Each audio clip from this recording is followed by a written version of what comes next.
எந்த ஒரு உயிரும் அறியாது அது நாளை எதை செய்யும் என்று. இறைவன் மேலும் சொல்லுகிறான், ஒரு செயலை நாளை நான் செய்வேன் என்று சொல்லாதீர்கள். எதுவரை?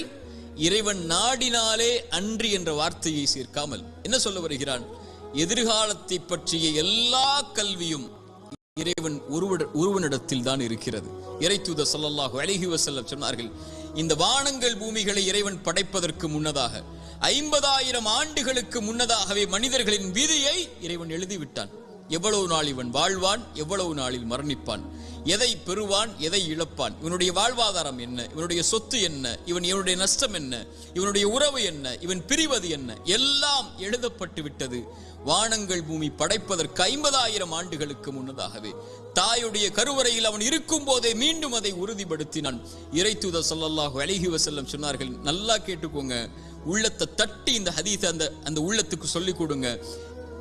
எந்த ஒரு உயிரும் இந்த உலகத்தில் இருந்து மரணிக்காது அதனுடைய வாழ்வாதாரத்தை முழுமையாக்காமல்.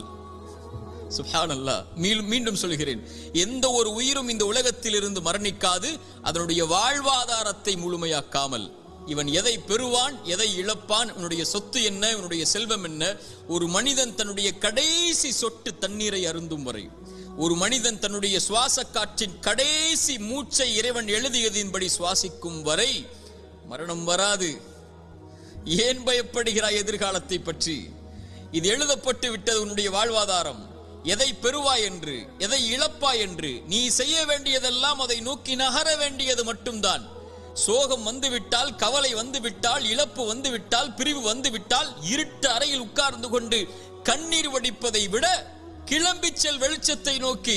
உனக்கு பெற இருக்கின்ற அதிசயங்கள் ஏராளம் உன்னுடைய எதிர்காலத்தில். அதை நோக்கி செல் என்பதுதான் இறைவனும் இறைத்தூதரும் நமக்கு காட்டக்கூடிய வழி. மூசாவுடைய தாயிடமிருந்து பாடம் படிப்போம் வாருங்கள். மூசாவுடைய தாய் ஒரு ஆண் குழந்தையை பெற்றெடுக்கிறாள். எப்படிப்பட்ட காலம்! ஃபிரௌன் கொடுங்கோலன் ஆண் குழந்தைகள் பிறந்தால் கையால் அறுத்து தூக்கி எறிந்தான் பனி இஸ்ரவேலர்களுடைய குழந்தைகளை. மூசாவுடைய தாய் பயந்தார்கள், இந்த குழந்தையை ஃபிரௌன் கண்டுவிட்டால் கொன்று விடுவானே. இறைவன் சொன்னான், மூசாவுடைய தாயை முடிந்தால் அந்த குழந்தைக்கு உணவை கொடு, இல்லை என்றால் ஆற்றிலே